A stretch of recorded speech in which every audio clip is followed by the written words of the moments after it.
तो दोस्तों नमस्कार, मैं हूं अनिल और रेसलिंग सुपर धमाल में आपका स्वागत है।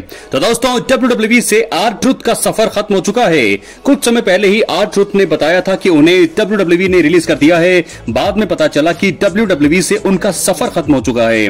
फैंस को लगा था कि कंपनी ने उनका कॉन्ट्रैक्ट आगे नहीं बढ़ाने का फैसला किया, लेकिन असल बात कुछ और है। इसके बारे में अब जानकारी सामने आ रही है। तो दोस्तों इसलिए वीडियो के अंत तक बने रहें और अगर आप चैनल पर नए हैं सब्सक्राइब करने के बाद ऑल पर क्लिक करें, क्योंकि फ्री है और यहाँ आपको हर प्रकार की रेसलिंग जगत से जुड़ी हुई तमाम जानकारी मिलती है और मिलती रहेंगी। इसलिए वीडियो को लाइक करें, शेयर करें, सब्सक्राइब करने के बाद ऑल पर क्लिक जरूर करें। तो चलिए दोस्तों वीडियो को आगे बढ़ाते हैं। आपको बता दें कि the coach and bro show थोड़े समय पहले ही वहां पर जो है WWE अनाउंसर जोनाथन कोचमैन ने बहुत बड़ा खुलासा किया है। उन्होंने एक सोर्स ने बताया है कि R-Truth को मौजूदा कॉन्ट्रैक्ट के मुकाबले कम पैसों का ऑफर दिया गया था। इसी वजह से R-Truth ने इनकार कर दिया।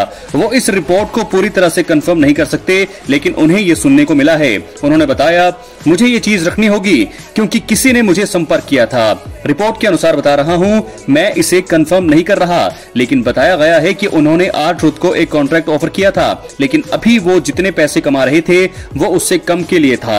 इसी वजह से उन्होंने इसके लिए मना कर दिया। मुझे किसी ने ये बताया है। तो दोस्तों ये खुलासा किया है यहाँ पर R-Truth के बारे में। R-Truth ने जब सोशल मीडिया पर आकर WWE से अपने सफर के खत्म होने के बारे में बताया तो सभी हैरान थे।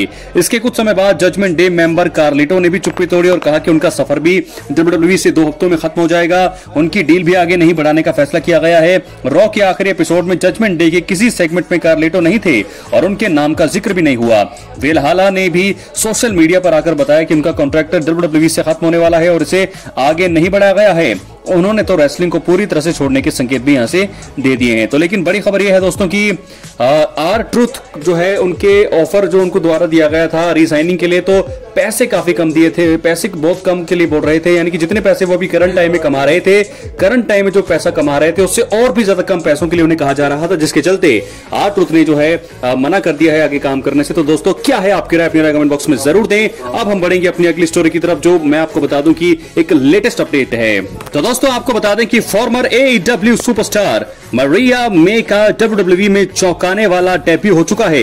काफी समय से उनके WWE में कदम रखने को लेकर बातचीत चल रही थी। WWE फैंस उनका इंतजार कर रहे थे।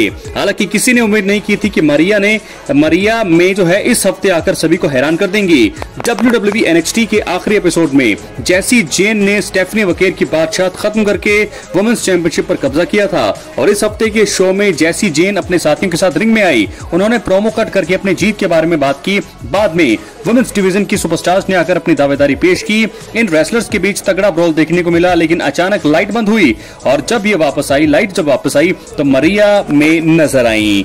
वो पोडियम पर खड़ी थी। मरिया ने खुद का परिचय दिया और बताया कि वो इस वुमेन्स डिवीजन की अगली बड़ी स्टार बनेंगी। और इसी बीच उन्होंने WWE NXT वुमेन्स चैंपियन को चैलेंज भी दे दिया।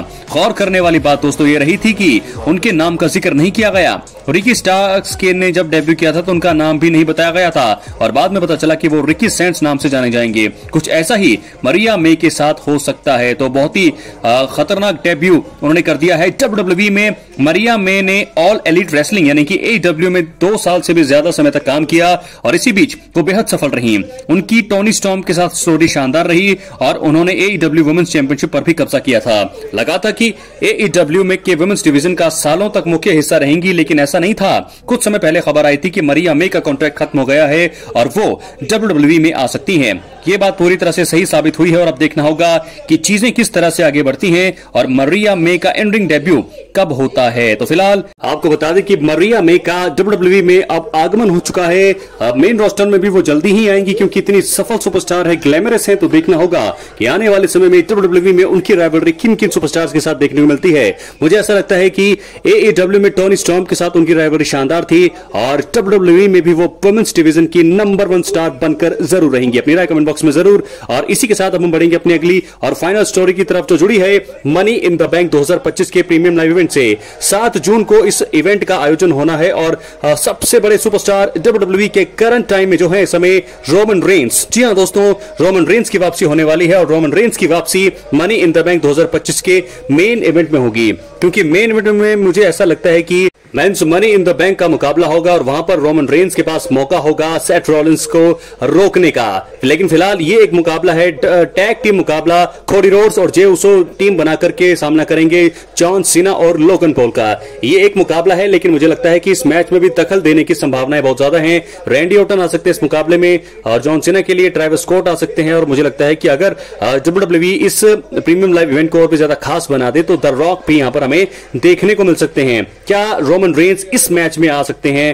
तो ये भी चीजें हमें देखने वाली हो सकती हैं, क्योंकि अगर रोमन रेंस सेथ रॉलिंस के साथ स्टोरी लाइन में नहीं प्लान होगा WWE का, तो वो इस स्टोरी में आएंगे। अनडिस्प्यूटेड चैंपियनशिप के लिए वो मौका जरूर पाना चाहेंगे। तो इस मुकाबले में दोस्तों कौन जीतेगा अपनी राय कमेंट बॉक्स में जरूर दें। थोड़ी सी प्रेडिक्शन कर लेते हैं। वैसे तो हेल सुपरस्टार्स का पलड़ा भारी रहेगा और मुझे लगता है कि यहां पर जॉन सीना और लोगन पॉल की जीत होगी और कोडी रोड्स और जे उसो की इस मुकाबले में बहुत ही बड़ी हार होने वाली है। तो फिलहाल ये है इस मैच का प्रेडिक्शन। क्या लगता है आपको कौन जीतेगा? लेकिन फिलहाल नजरें और खबरें अब रोमन रेंस के लिए। आपको बता दें कि फिलहाल इंस्टाग्राम पर 10 मिलियन फॉलोअर्स क्रॉस कर चुके हैं रोमन रेंस। और स्ट्रीट फाइटर ये भी इनकी जो है अगली जो फिल्म है, हालांकि रोल इनका थोड़ा अहम है, थोड़ा छोटा है, लेकिन ये इसकी भी रिलीज डेट सामने आ चुकी है। और यहां पर वो जो है अभी जब ब्रेक पर है WWE से, लेकिन बहुत जल्दी वो जो है आने वाले हैं WWE में, लेकिन बाहर भी वो काम कर रहे हैं हॉलीवुड के कुछ प्रोजेक्ट्स में। लेकिन फिलहाल रोमन रेंस का आगमन होगा मनी इन द बैंक 2025 के मेन इवेंट में हो सकता है,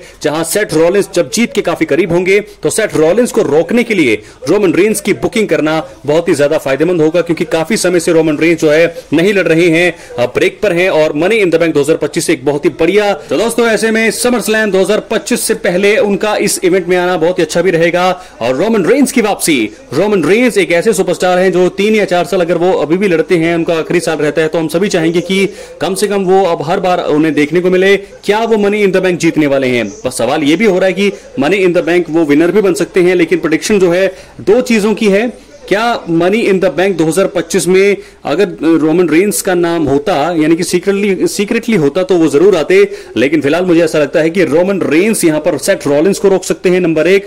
उनको जीतने से रोकेंगे, बनेगा कोई और। Money in the bank briefcase कोई और जीतेगा और जीतेंगे मुझे लगता है सोलो सिकोआ शायद जीत जाए, क्योंकि सेथ रॉलिंस के पीछे अगर रोमन आएंगे तो सोलो सिकोआ यहां पर जीत सकते हैं। दूसरी चीज ये हो सकती है कि रोमन रेंस यानी कि 6 सुपरस्टार्स में से कोई एक इंजर्ड होगा मैच से पहले, और तब हमें सरप्राइज रिटर्न के तौर पर रोमन रेंस की एंट्री देखने को मिल सकती है, जिससे सेथ रॉलिंस हैरान होंगे, पॉल हेमन भी रिंग साइड में होंगे, ब्रॉन ब्रेकर, ब्रॉन्सन रीड भी इस मुकाबले में दखल जरूर देने वाले हैं। तो जॉन सीना, कोडी रोड्स, बड़े बड़े superstars money in the bank में देखने को मिलने वाले हैं। और अगर रोमन रेंस का आगमन भी हो जाता है तो सोने पर सुहागा होगा। अपनी राय कमेंट बॉक्स में जरूर। चैनल पर नए सब्सक्राइब करने के बाद ऑल पर क्लिक करें, क्योंकि फ्री है और यहां आपको हर प्रकार की रेसलिंग जगत से जुड़ी हुई तमाम जानकारी मिलती है दोस्तों, और मिलती रहेंगी। इसलिए वीडियो को लाइक करें, शेयर करें, सब्सक्राइब करें। मिलते हैं अगली वीडियो में, तब तक के लिए बहुत बहुत धन्यवाद।